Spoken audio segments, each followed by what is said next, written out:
दोस्तों पहली अपडेट मध्य प्रदेश से है, जहां दोस्तों ministry of road transport and highway Nitin Gadkari ji ने करीब 291 किलोमीटर के हाईवे प्रोजेक्ट्स को अप्रूव किया है, जिनकी वर्थ 726 करोड़ रुपए है। इतना एस्टिमेशन लगाया गया है मध्य प्रदेश के अंदर। दोस्तों ये जानकारी यूनियन मिनिस्टर नितिन गडकरी जी ने ट्विटर पर साझा की। दोस्तों अगर प्रोजेक्ट्स की बात करें, इसके तहत 572 किलोमीटर का एक नेशनल हाईवे डिक्लेयर किया गया है मध्य प्रदेश के अंदर। इसमें सागर से छतरपुर सेक्शन जो है, इसमें 22.65 किलोमीटर से यहाँ पर स्ट्रेंथिंग का काम होगा। इसके अलावा सिद्धि से सिंगरौली हाईवे तक यहाँ पर 529.49 करोड़ की राशि से यहाँ पर बैलेंस वर्क को अप्रूव किया गया है। इसके अलावा 74.43 करोड़ रुपीस अप्रूव किए गए हैं। इसके तहत बमीठा से खजुराहो तक हाईवे को अप्रूव किया गया है।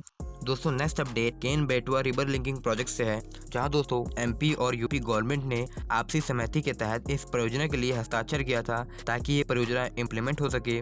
दोस्तों इस परियोजना पर जल्द ही निर्माण कार्य शुरू हो सकता है। 2 अप्रैल को सोनिया गांधी जी ने यूनियन मिनिस्टर प्रकाश जावड़ेकर को एक पत्र लिखा, जिसके तहत इन्होंने केन बेटवा रिवर लिंकिंग प्रोजेक्ट को इम्प्लीमेंट न करने को कहा। इसके तर्क में इन्होंने कहा है कि जो प्रोजेक्ट है, इस क्षेत्र में 40% टाइगर रिजर्व एरिया आता है, तो इसको नुकसान होगा। तथा इसके अलावा परियोजना के तहत 18 लाख ट्रीज को रिप्लेस किया जाएगा, जो कि पर्यावरण के लिए बेहतर नहीं है। दोस्तों ये 18 साल पुरानी परियोजना है, क्योंकि इसका प्लान जो है वो 18 साल पुराना ही है, लेकिन कई कारणों से ये परियोजना लेट होती गई।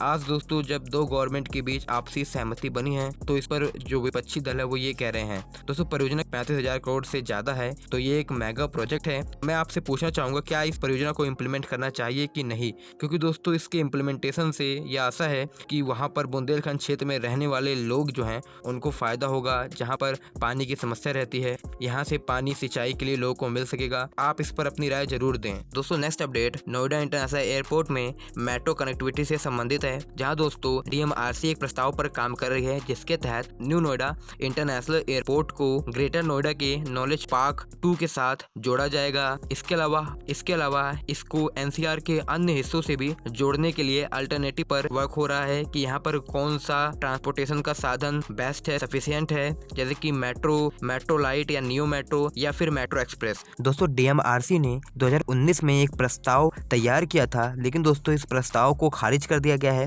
अब ये एक नए प्रस्ताव पर कार्य कर रही है, जिसके तहत 35.6 किलोमीटर नया मेट्रो रूट बनाया जाएगा, जिसमें 25 स्टेशन होंगे। यहाँ पर 120 किलोमीटर पर आवर की स्पीड से हाई स्पीड मेट्रो एक्सप्रेस चलाने पर भी कार्य होगा। दोस्तों अगर यहाँ पर इतनी स्पीड में मेट्रो चलाई जाएंगी, तो जाहिर सी बात है एक नए रूट की जरूरत होगी, यानी एक नए कॉरिडोर की जरूरत होगी। इस नए कॉरिडोर के तहत दिल्ली को पहले नोएडा, फिर नोएडा से न्यू इंटरनेशनल एयरपोर्ट तक जोड़ने का प्रस्ताव है। यहाँ पर 32.3 किलोमीटर रूट एलिवेटेड होगा। वहीं शिवाजी पार्क मेट्रो स्टेशन से ग्रेटर नोएडा तक एक नया कॉरिडोर बनाने का प्रस्ताव है। ग्रेटर नोएडा नॉलेज पार्क 2 तक एक नया मेट्रो कॉरिडोर बनाने का प्रस्ताव है।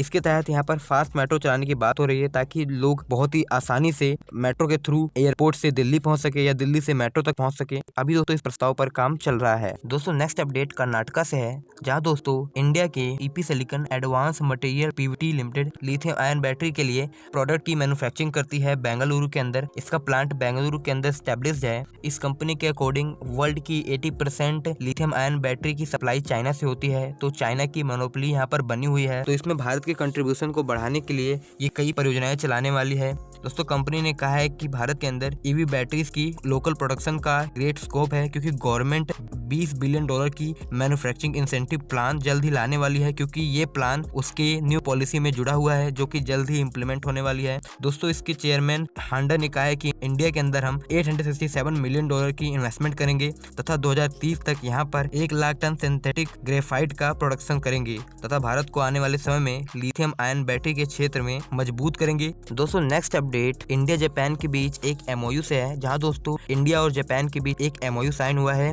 अगर दोस्तों फुली एक्सप्लेन करा जाए, भारत की नेशनल एटमॉस्फेरिक लेबोरेटरी और टोक्यो यूनिवर्सिटी के बीच ये एमओयू साइन हुआ है। इस एमओयू का जो मेन पर्पस है वो एटमॉस्फेरिक के क्षेत्र में आपस में सहयोग बनाने तथा एक्सपेरिमेंट करने के लिए, तथा science material publication, student exchange समेत कई प्रकार की चीजों के लिए एमओयू साइन हुआ है। दोस्तों next update Mahindra and Mahindra से है, जहां दोस्तों इन्होंने अनाउंस किया है कि ये भारत में आने वाले 3 सालों में 3000 करोड़ का निवेश करेंगे, तथा भारत के अंदर अपनी इलेक्ट्रिक व्हीकल की कैपेसिटी को इंक्रीज करेंगे, तथा और भी कई डेवलपमेंट करेंगे। इसके तहत ये नई कंपनियों के साथ अलायंस बनाएंगे, पार्टनरशिप करेंगे, और इन्होंने टारगेट बनाया है कि 2025 तक 5 लाख इलेक्ट्रिक व्हीकल्स जो महिंद्रा की हो वो भारत के अंदर चले। इसके अलावा ये 500 करोड़ का इन्वेस्टमेंट करेंगे तथा यहाँ पर वो महिंद्रा की new research and development centre खोलेंगे जो कि इलेक्ट्रिक व्हीकल्स के क्षेत्र में रिसर्च एंड डेवलपमेंट के लिए स्टैब्लिश किया जाएगा। इसके अलावा महिंद्रा ने कहा है कि हमने ऑलरेडी MOU साइन किया है RS जो कि इजरायली बेस्ड एक कंपनी है और इस MOU का पर्पस इंडिया के अंदर स्मार्ट स्मॉलर कमर्शियल व्हीकल को भारत के अंदर डेवलप करने के लिए। दोस्तों नेक्स्ट अपडेट हीरो साइकिल से है, जहां दोस्तों हीरो साइकिल स्टॉक में है विथ ई बाइक मेकर जो कि स्लोवाकिया की एक कंपनी है। इसके तहत ये यूरोप के अंदर सेटअप करना चाहते हैं एक इंटरनेशनल मैन्युफैक्चरिंग बेस, जिसके तहत हीरो ई बाइसिकल्स के क्षेत्र में यूरोप के अंदर एक लीडिंग कंपनी बनना चाहती है। इसने अपनी एक पॉलिसी बनाई थी लुक टू वेस्ट, उसके तहत ये यहाँ पर अपनी सेलिंग करेगी बाइसिकल्स की, इलेक्ट्रिक बाइसिकल्स की।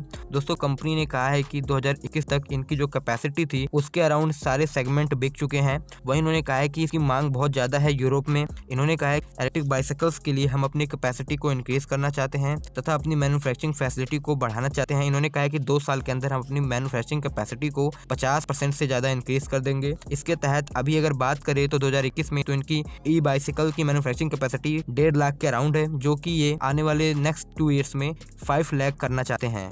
दोस्तों नेक्स्ट अपडेट कंटेनर की मैन्युफैक्चरिंग से है, जहां दोस्तों मैंने आपको बताया था कि भारत के अंदर 3-4 महीनों से कंटेनर की शॉर्टेज चल रही है, जिसके कारण जो एक्सपोर्ट है उसमें वृद्धि हो तो रही है लेकिन बहुत ज्यादा एक्सपोर्ट भारत का बाधित हो जा रहा है। इसी के तहत भारत कंटेनर की मैन्युफैक्चरिंग को भारत में प्रोत्साहन देना चाहता है। वहीं दोस्तों यूनियन मिनिस्टर मनसुख मंडाविया ने ऑफिशियली कहा है कि हम भावनगर जो कि गुजरात में है इसको कंटेनर मैन्युफैक्चरिंग हब के रूप में विकसित करेंगे तथा इसके लिए हम इसमें कई पायलट प्रोजेक्ट्स चलाने वाले हैं। करीब 10 ऐसी जगह आइडेंटिफाई की गई है जहां पर पायलट प्रोजेक्ट्स चलाए जाएंगे। यहां पर प्राइवेट फंडिंग को प्रायोरिटी दी जाएगी। यहां पर हम निजी निवेश की मांग कर रहे हैं, करीब यहां पर 1000 करोड़ की निवेश की जरूरत है। तो यहां पर आने वाले समय में ये कंटेनर मैन्युफैक्चरिंग के क्षेत्र में उभरता हुआ क्षेत्र बनेगा। करीब दोस्तों यहां पर 1 लाख लोगों को जॉब मिल सकेगी।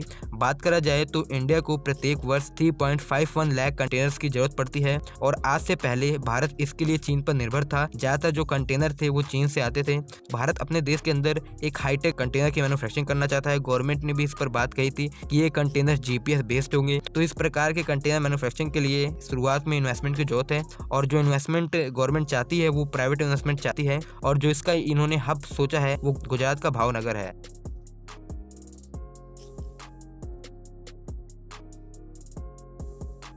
अप्रैल के पहले वीक में भारत के अंदर पावर कंजप्शन 47% ग्रो हुई है और करीब यहाँ पर पावर कंजप्शन 28.34 बिलियन यूनिट है। दोस्तों बात करी जाए तो पावर कंजप्शन का क्या मतलब होता है, तो इसका ये अर्थ है कि जो भारत का कॉमर्शियल सेक्टर है और जो इंडस्ट्रियल सेक्टर है ये वापस से पटरी पर आ रहा है। अब यहाँ पर पटरी की बात नहीं करेंगे क्योंकि हमारी जो इकोनॉमी है ज्यादातर चांसेस है कि इस क्वार्टर में वो पॉजिटिव हो जाए, क्योंकि दोस्तों हमने बहुत सारी चीजें देखी है।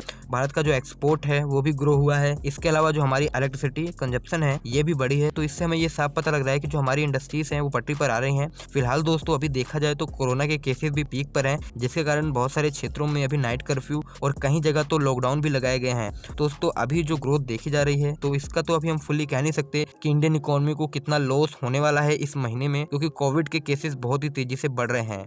तो आज की इस वीडियो में इतना है। अगर आपको वीडियो पसंद आए तो वीडियो को लाइक करें, चैनल को सब्सक्राइब करें। धन्यवाद आपका वीडियो देखने के लिए।